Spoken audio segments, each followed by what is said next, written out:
Good morning. I'm Sally Handley. Welcome to the Mystery Book Club. I'm going to turn over the book club to Peg Roche, our moderator, whose book we read, The South Spit Murders, for today's discussion. Peg? So I came with book club questions from the last two authors, and I don't have any for myself, but I would start with, I think what both of those did was, your overall impression of the book, the setting and the characters, those kinds of things. Well, I enjoyed the book. The mystery was good. Yep. And I was not prepared for the ending. You were what? I was not prepared for the ending. It was a surprise. Oh. And but I thought the setting was well done. Mm-hmm. Which part of the ending? I mean, what bothered you? Well, I had hoped it would be someone else who did it. Yeah. And Who did you think did it? Mark. It wasn't he the creepy Mark. one? Yeah, I thought he would but I have think been a choice. Avery killed him though. I see what you mean. Yeah. Okay. The one she found handsome and nice. I mean, everything except creepy. Creepy. Yeah. I would like to have seen him go down. He did, but not quite the way I had envisioned. Literally, yeah. Sorry to interrupt you there, Claudia. Oh no, I didn't. I just made a crack there. It was a wanted throwaway. her to find love. Say that again, Patty? I wanted Nora to find love. Oh. You're gonna have to. You're gonna have to read a lot more books. It was so funny. I read this book on Kindle. And I went back. I read this several months ago when I met you, Peg, after I came back from the conference in Las Vegas, right? So I looked at my highlights and they were all Nora quotes, like when she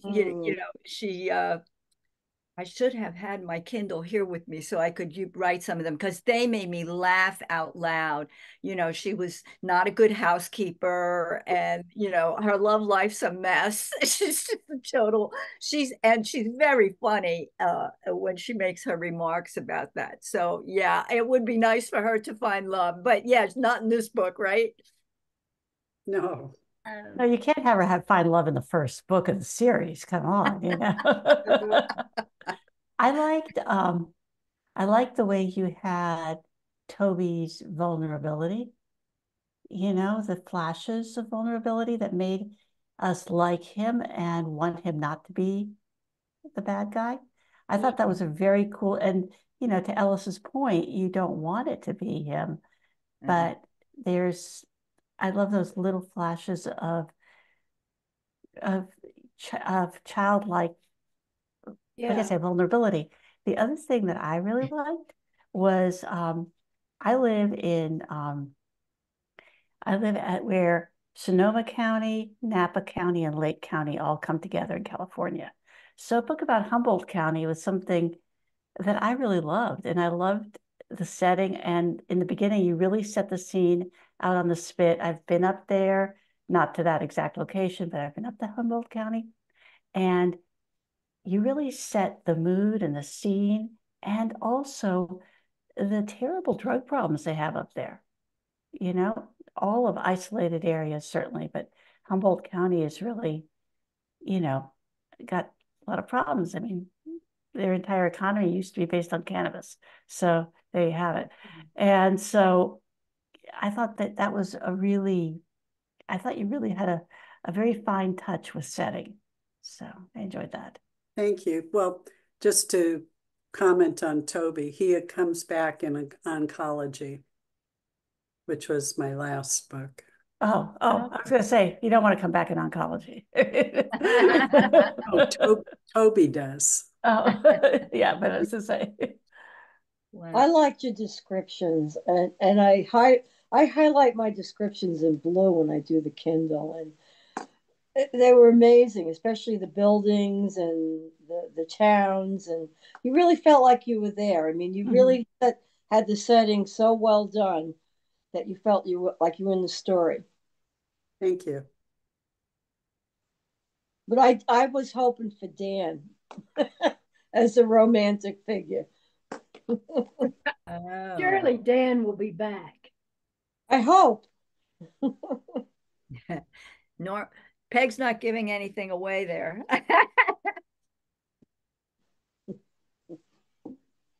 I kind of really like the way you start out with the mystery of these three murders, these three bodies found there, and then how it unfolds, layer by layer. It just keeps unfolding until it becomes this like really complicated mystery, and this complicated family and the relationships, and uh yeah, Patricia, gosh, she was one tough cookie. She, in the end, but I found it that, the son in the courtroom scene, because I reread the last couple chapters, and when he's leaving, like they look at each other and she's just got this blank look on her face, and he just lets her take the rap for him. And yeah, you kind of lose any sympathy that you had for him is erased at that moment. Mm. I found her really interesting all through the book. And, sometimes I'd think she was going to be bad, and then I'd think, no, it's going to be somebody else. I thought you led us through several possibilities quite well. Yeah. I would think, this is going to be it. And then it would move on to somebody else. But I kind of liked her because she was tough and she handled her dogs well, which I thought was a good sign. Yeah, Nora doesn't really do well with dogs. No. Who made the comment that, about secrets, everybody has them? Because that was really, her secrets were devastating, actually. She was so mistreated by these men when they were younger, and then again later on. It was and who knew, you know? You really didn't know, that all wasn't really revealed until the end. But I think, as you said, I mean, she was really a strong, I mean, she persevered for all that she had been through. Yeah. I liked her too. I think sometimes you do get stronger when you have so much adversity. You either fold under it or you get tough and you have that shell around you because that's your protection. Yeah, what doesn't kill you makes you stronger, right? Nietzsche had it, right. Right. Interesting. I have a question for you, Peg. Good. Where'd you get the idea to make a nurse a like a I don't know, is she a nurse and a part-time police person, or she's a police person and a part-time nurse? That's what it is. Where'd you get that idea? And is that at all common? I wouldn't say that it's common. In fact, I've been told it's not really realistic, but I think when the question has come up several times lately, actually, I think in small towns, I don't know who else is in a small town, but a lot of times people have multiple jobs. So even now, a lot of, police or firemen, they have second jobs. So, I don't think it's entirely impossible.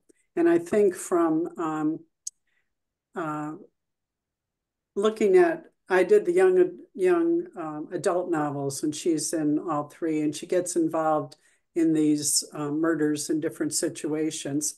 And I have that as leading her, as I think in this, that, leads her to go to the police academy because she has this sense that these people have more autonomy than she has in nursing, that she is continually in trouble asking questions or wanting to do things different, which is something I felt a lot along the way.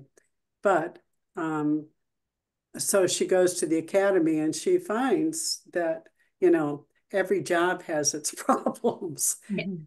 And I think learning to balance it, she makes, I think I have her 10 years, you know, with the sheriff's department and working her way. She's a detective at that point, but also keeping her hand in the hospital part-time, so that, you know, when she is off, she has that opportunity.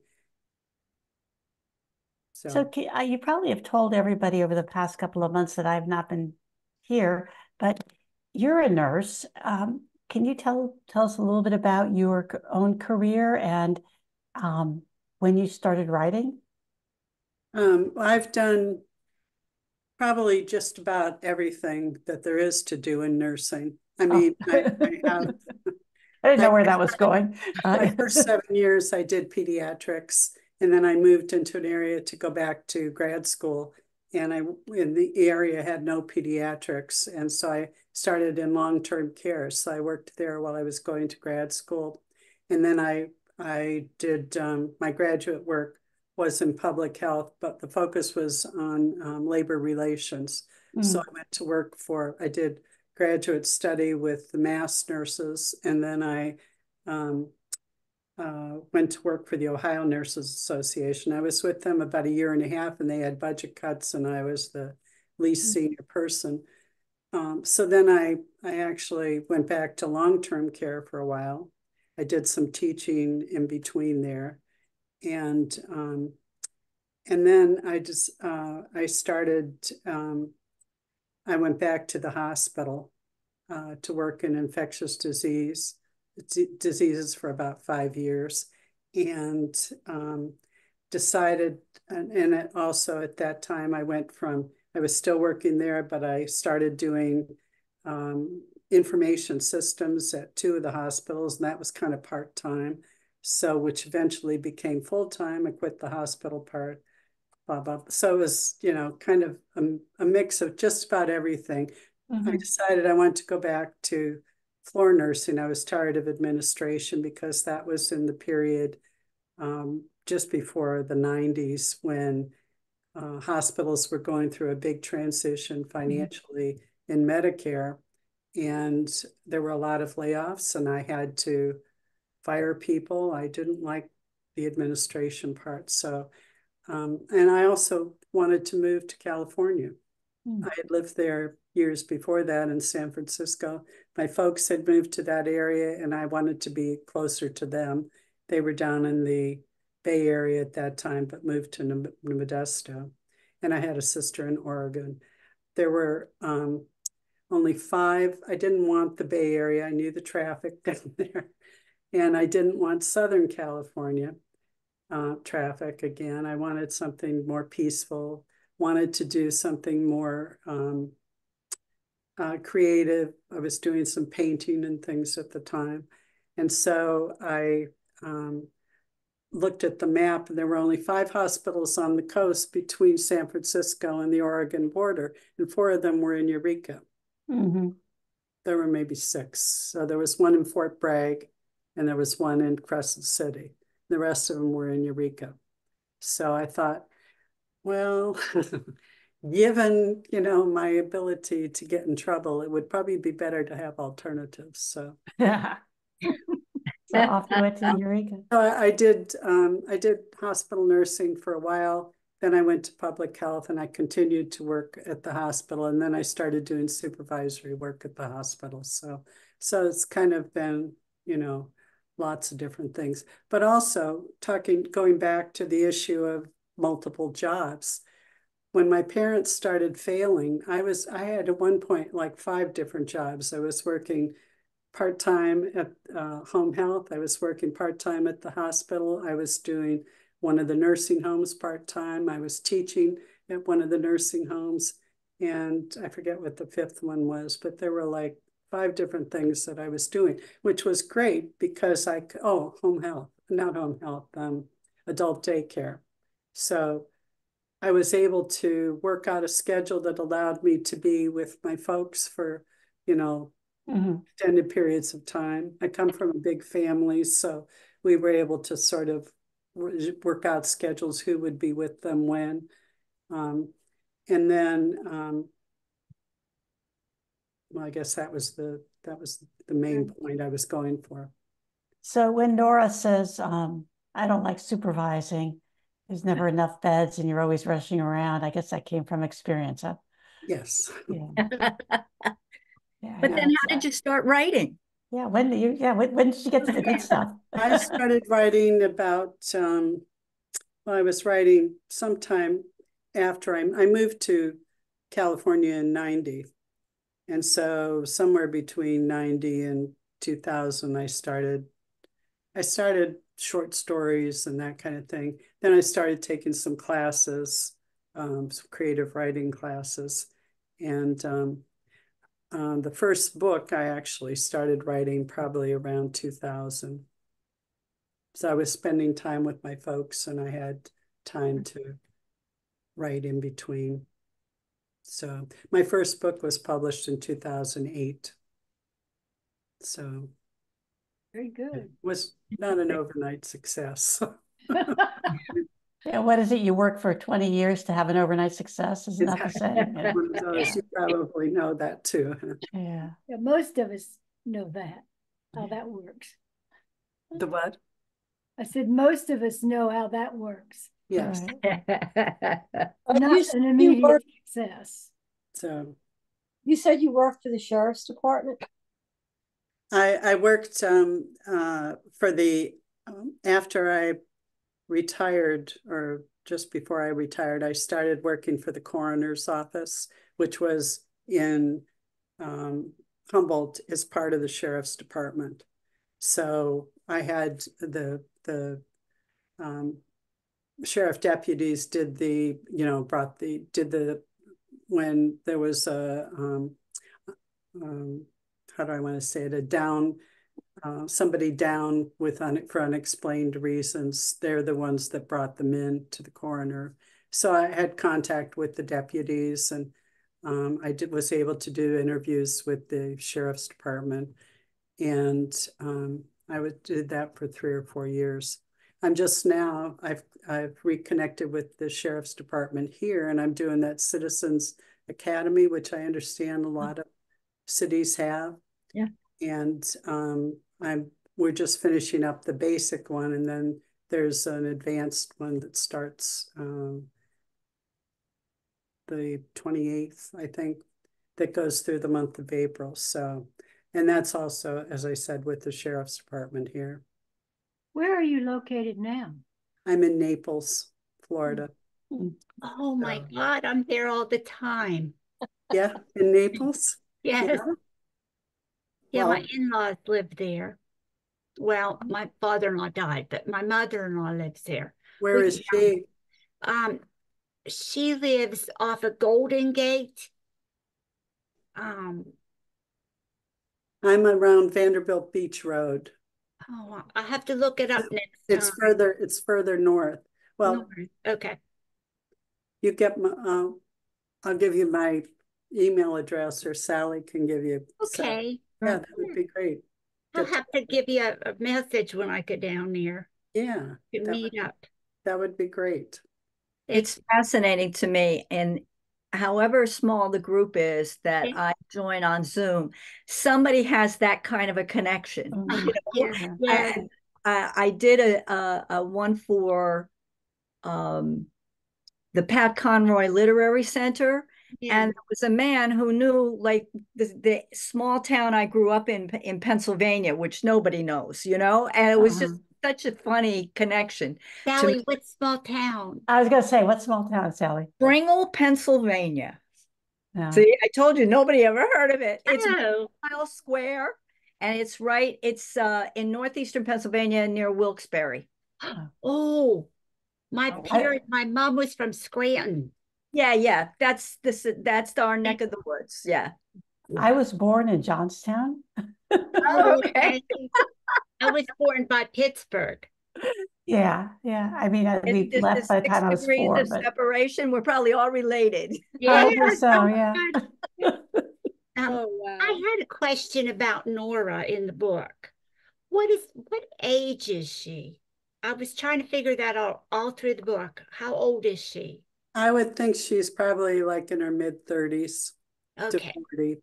40 I because put her at 40. she had 10, Okay. yeah, she had 10 years as a detective. Okay. Oh yeah, okay. So I stretch it out. But I think that coincidence thing is interesting because I was at a family reunion last summer and I was staying at my sister's and a friend came up from Nantucket that I hadn't seen in a while. And we're having dinner or whatever. And she's looking at her phone. She says, "Tell me your address again." And so I told her, and she said, my friend lives like at, I'm at 4202. She was 4170. Mm, Wow. Same street. This friend who they had been in each other's weddings, lived 3 doors down from me. Oh my crazy. God. You know, Judge Judy lives there too. I heard that she, Oh, not, that's not on my list of things to do, but No. just, while you were talking, Peg, I grabbed my Kindle and I have Oh, I want to read you some of my we could laugh at some of Nora's famous comments. So uh wait, this first one is when I walked in, I found the light on my answering machine was blinking. Two messages. I know. What was I doing with a landline? How many of you have landlines? nope. Yeah, me too. Me too. And I just can't get rid of it. That's it's so funny. But I laughed hard when I read that one. Me well, And the too. thing there was because of earthquakes, the cell towers would go down. Oh, So that oh, was why a lot of people up there would held on to their landlines. oh, okay. So, which I okay. didn't explain there, Makes but sense. Here's another one. Actually, you did When explain. Yeah, she said oh, that did I? twice. Oh, okay. I think Because so. my family always says, "What do you?" Always said then, "What are you doing with a landline?" yeah. Well, Um she said when she was going out on a date, she says, "This was only lunch, but I still had these stupid butterflies in my stomach. It was high school all over again, and I wondered if women ever got past that." I don't think you do. Do you? I don't either. No, I I don't know. don't I think haven't so. dated in a forever. Yeah, I know. 45 years. But Yeah. if you did, if somebody did Yeah. ask, I think I would still have those butterflies. Mhm. Yep. Interesting. I fought with myself over the idea of being taken for granted and my desire to see what kind of pizza he had brought when the boyfriend showed up. Oh, I laughed out loud when I read that line because she was always hungry and she didn't cook. Right.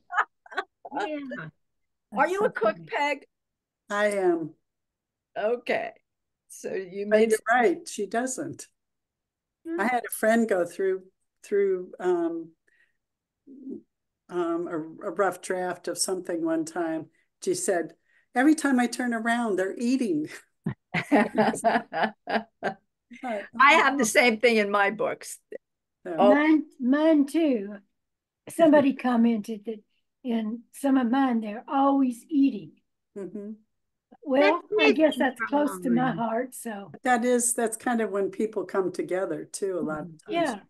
you don't stop what you're doing at work unless you've got a break and get together with friends. It's usually over And food. it's a good time to exchange information. Mhm. Yeah. yeah, in a mystery, you need downtime that's realistic, right? Yeah. That you can uh you just don't have people sitting down having these long discussions, except for when they sit down to eat. So that's kind of interesting. Um, I thought let's see if I can. I think. Oh, I keep here. She says, I was good at sizing up a situation quickly, getting the right person to the right place, starting IVs, and staying calm. Most of those skills translated to my other life as well.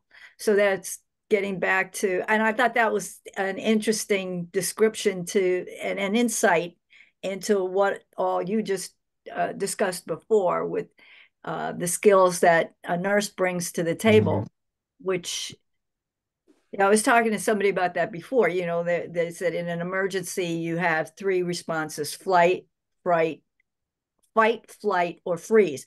I freeze in any situation. I'm just worthless. Somebody could be coming at me with a knife and I'll just sit there and wait for it to happen because I freeze. I just absolutely freeze. Uh, but a nurse cannot do that. And yeah. Nora, police officer. And Right. nor police officer, right. Yeah. Wow. Absolutely. Can say freeze. Oh, yeah. I think that that's partly training though, too. I mean, you know, at least for a nurse, and I'm sure it's the same with police, why they do they're constantly doing training too. Um, running through drills or having patients come in on a regular, basis, and having to move quickly if you've got a lot of people. I think the more you do something, the more comfortable and automatic it becomes. Right. And I think that's the point of training. But I think there's also personal predilection. I think the people who are attracted to nursing or to police work or other emergency work have that basic ability to respond in an emergency. And I mean, my son-in-law is a CAL FIRE paramedic. He's a firefighter paramedic. And he, his little kids fall down. He's like, "You're okay. You're okay. You're okay." It's a predilection. And my sister was always really good at dealing with the emergency, but I'm not. I'm more like you, Sally. I freeze, and but I'm really good at the other side of it, which is afterwards the long convalescence. Bring the soup, take the soup away. Bring the soup, take the soup away. And I can go on for weeks that way, where the emergency types lose interest after the excitement's over. So Yeah. I think there's in addition to the training, like you said, which is very much changes how you respond, there's an inner predilection. And I think with Nora, that's something else that came through very clearly. She had a predilection for things that required her to think on in the moment. And so there's a lot of examples. I can't bring one to mind right away, but she doesn't run from the danger. She doesn't freeze at the danger. She acts, and it's Yeah. acts with knowledge. And I think it must come from you since you've done that. But that was clear in the character. And it's hard to show that in a character without being unrealistic. And you managed to do that, to show this without having some 40-year-old woman jumping over cars and rushing into burning buildings, There's sometimes you look at that and you go, no, that's not going to happen. So I like that balance of realism and yet character. Anyway. Thank I you. liked her hunches and her psychic leanings. If she wasn't psychic, she was very good at intuitive thinking, I guess. She says she trusts her gut, and she did. I think women's intuition comes into play.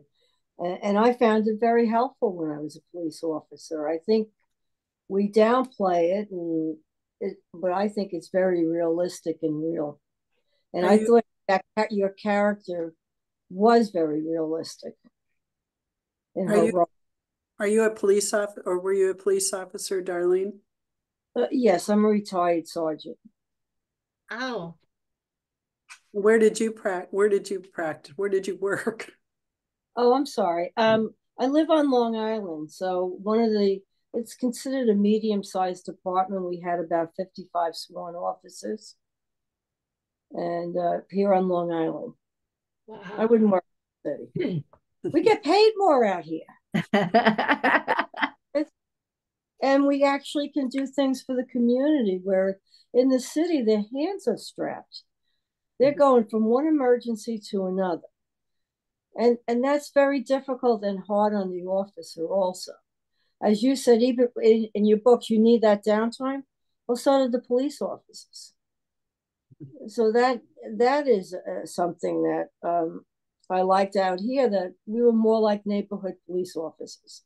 We could talk with people, we knew the community, we could interact with them, and yet we had more than our share of emergencies, and crime.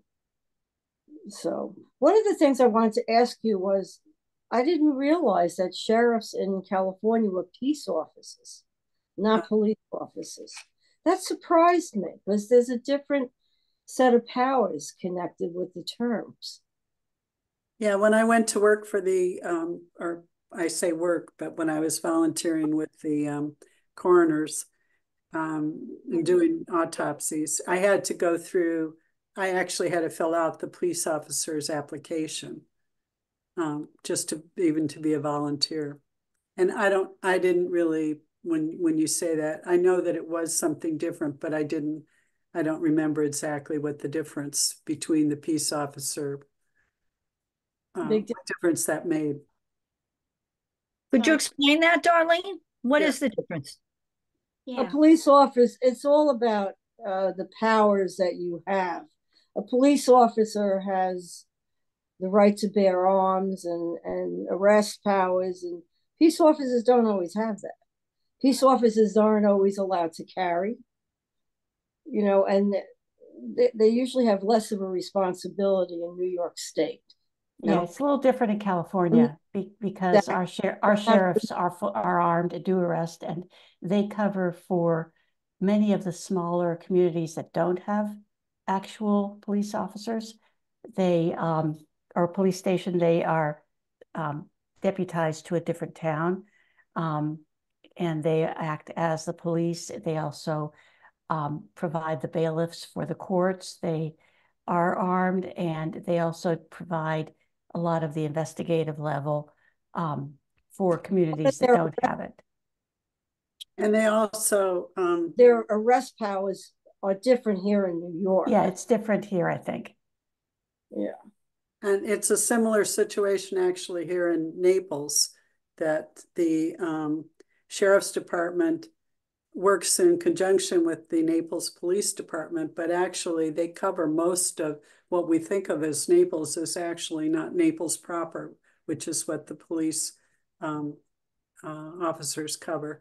And also in California, they often contract with the tribes for coverage. So police coverage. It fascinates me that we're the United States of America, but every state does things differently, right? Right. Yes.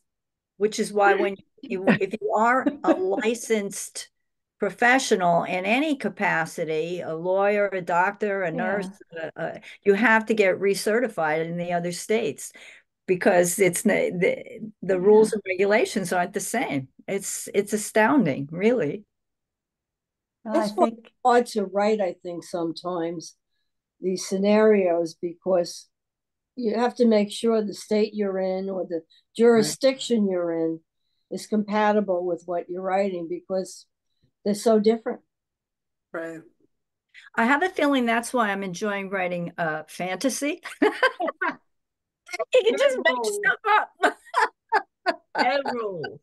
And that's why I wanted to take the Citizens Academy, because there is so much that you can, well, somebody just recently maybe Sally saw it, asked about if somebody would be willing to evaluate the first chapter of a book she was writing, and it was covering the ER. Did you see that one?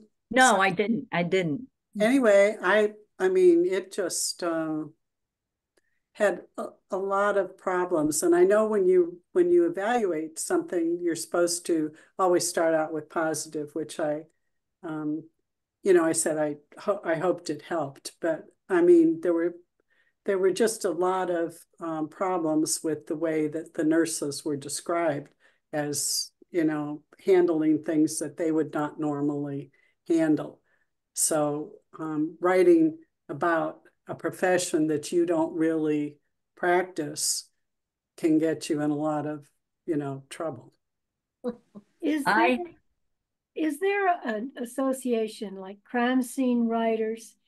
yeah. I don't know if you all for medical help, because I did find a nurse through Sisters in Crime, an ER nurse who helped me with one of my books that had some scenes. Yeah, I think And that's really good to. I don't know of an organization.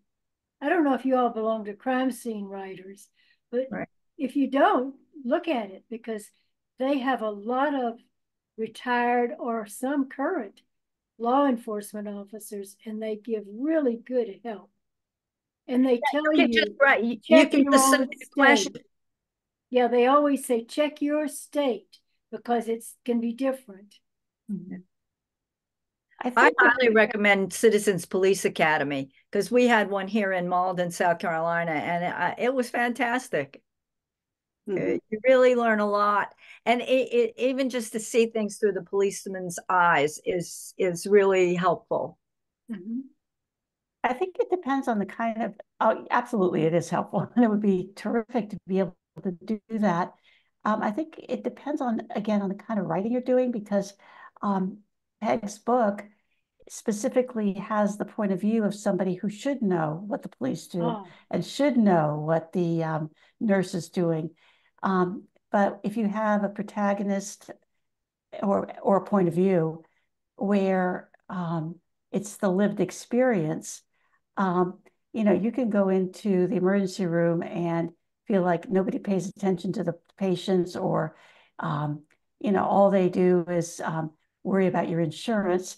And that is not really the truth of the emergency room, but that's your lived experience. And if your character experiences that, it's okay because it's Hmm. his or her lived experience. It's interesting where I think we all kind of are careful is if our point of view is somebody else's lived experience and we don't know it. And so with anything, sometimes for that reason, courtroom scenes make me cringe because I'm a lawyer. And, when people are writing this, and I'm like, no, no, you can't do that. No. But if that's their lived experience, you go into court and you feel like, oh, they're all talking mumbo jumbo, and I have no, they don't care about the person or whatever. And you're like, And in spite of that all, you take a show like Matlock, right? That had to be the most unrealistic lawyer on the Yeah, planet, right? But that was a hit show, I nevertheless. like oh, that show. oh, these are hits. I mean, go back all the way since we're almost all of us of an age. Perry Mason. Oh, Okay. I yeah. watch that all the time. Okay. Yeah. All right. Remember the Perry Mason, where he has the witness on the stand and he says, oh, while you're testifying, I'd like to tie this stocking around your wrist. May I do that? And so she says, okay, like, no, no, no, no. And it turns out that she's allergic to nylon, and that's why I always wears silk. And the murderer wore silk stockings. And so therefore, she gives herself away because she starts to scratch and one thing and the other. Okay. All right. I love that scene. I It's think I stuck in my saw that. mind. I think I saw it when I was 7, and I've never forgotten it. But no, you can't do I that. think that's where write what you know. I think that's what they're really aiming at. Yeah, Write what you know and research what is reasonable. yeah, I would never write a story about growing up as a Vietnamese immigrant.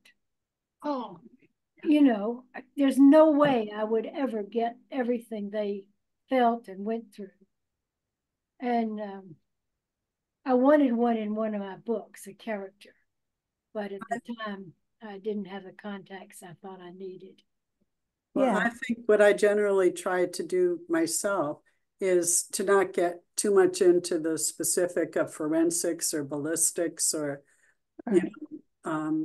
Areas that a lot of readers really do like to have that technical information, but you have to have a lot of experience in some of these areas. So even if I'm talking about interrogation or the um, um, courtroom, I could kind of leave. I hope I left it kind of vague so that I didn't have somebody doing something that they, wouldn't normally do. But again, it's a lived experience. It's as long as the viewpoint, I think, is from a viewpoint then however it looks to you is fine. You know, it's I would not write a police procedural. I don't know from that side, but I can say, two cops came to my door yesterday and were rude and mean, nasty, but that's because they were rushing to the next door house and they mistook my address. Okay, that happened yesterday. Okay. And so I can write about it from my point of view, not from the officer's point of view, I think that's it. And Because I think I wanted a side character to be a Vietnamese immigrant, but I decided I didn't know enough. And at the time, I didn't have the contacts that I felt I could make it realistic enough. Yeah. You want to get it right, My character has to be a lot more like me, at least in my experiences. I think when I write about Nora, I'm going back to those old detective that detective style, which is really a question of trying to get the facts. Yeah. And trying to analyze the facts. You're not getting fancy about anything. It's really, brain power, I think, which solves a lot of cases. I thought it was interesting when Sam told her he wanted her to sit in on or be part of an interview because she was so much better at reading between the lines than he was. I thought that seemed realistic, and probably he was even less good at it considering his own circumstances. Yeah. People I have thought you did a good job on the interviews. I, I particularly look close at those because it's interesting to see how people are questioned and what information you get out of it. And I thought you had a nice balance and your sequence of events and who you interviewed, and it was very interesting. Thank I you. also liked how it didn't go on too long with these questions. I don't know if you felt that way too, Darlene, but Peg, you got right to the point and then moved on to the next scene. And sometimes people kind of just like, so I liked how you did that pretty frequently. You ended scenes just right when they needed to end, and that's something that's an art, I think, Thank you. So that was. So. It's interesting to me that you start out with one perspective of where this crime, like, is it drug related or what? And in the end, the crime is, like the most basic of all, killing for an inheritance, right? Toby, greed. yeah, right? Just this garden variety human greed. Yeah, I thought it was interesting that in the beginning, they were following all lines of inquiry. They didn't know what it was, and they checked the most obvious first because there's a drug problem in the area. So they look for drugs, and Simone didn't help because she had been an addict or had problems. And who was the woman? Her daughter was the uh, was a meth user. Oh, Alicia. So they started off on that track, but as they developed, they kept moving on. I really thought that was well done. What did you think of there were two things that I just reread it not very long ago, because you really do, you put aside what you've, done a while back. But two things, the key, I thought, oh, should I continue with this or not continue with that? And then the bunker. Mm-hmm. Oh, yeah. Did either of those things bother you or? I was glad you dropped the key business because it hasn't been safe deposit boxes in years, Yeah. So it's like, oh, good. So somebody And I tells. thought, wait, that took you a while to figure that out. You would have had one, you would know. But and then the bunker, I thought there was real potential there. And then I thought, because they actually did have bunkers on the North Coast, but I think this one I was thinking of it as having been older. And you don't think of things generally being underground up there, but there are houses that have basements that have survived earthquakes. So the concept of having a bunker wasn't really unbelievable to me that could be there. But I thought, I don't know if I want that. But it stayed. That's outside. Pardon? I'm right outside my window. They're working on the air conditioner. Oh. It's making noise. We can't hear it. Oh, good. No, I can't. Well, we're nearing the end of the hour. Peg, I want to thank you for presenting us with three really great books. I mean, this has been the first quarter was wonderful, and we didn't talk much about the Native American aspect in this book, but we certainly covered that a lot in the last two books that we read. And so, thank you so much for uh, the Oh, book selections you made and the discussions that you conducted for us. And everybody, Claudia Long is going to be, and hold on a second, because I'm going to share my screen with you. Oh, good. And wouldn't you know that what I want to share is not, well, let's see what happens when I do this. No, no. What's this one? Nope. I wanted to, let's see what happens. What have I got here? There we go. That's the one. Okay. These are the upcoming books. 9/10 of the Law. We will be reading April 10th for our next meeting, 9/10 of the Law. And then that's Claudia's book. And then Richard Osman, The Thursday Murder Club. And finally, In Place of Fear by Katrina McPherson. So that's what's coming up. And I did send out an early preview email. I'll be sending this out again probably tomorrow for next month, and hope that all of you will join us. Okay. Once again. Thank you all very much. It was a pleasure. I look forward to seeing you all and everybody else next month. I'll be back. And Sally, thanks for setting it up. And Peg, thanks for writing such an interesting book. Oh, thank And you. Peg, thank you for the choices. They were all good. I enjoyed them. And I would not have read the first two without the recommendation. Well, I wrote this before reading the other two, but to write mine, I really had to read up on the Indian, what do I want to say? It's teaching schools, the Indian schools.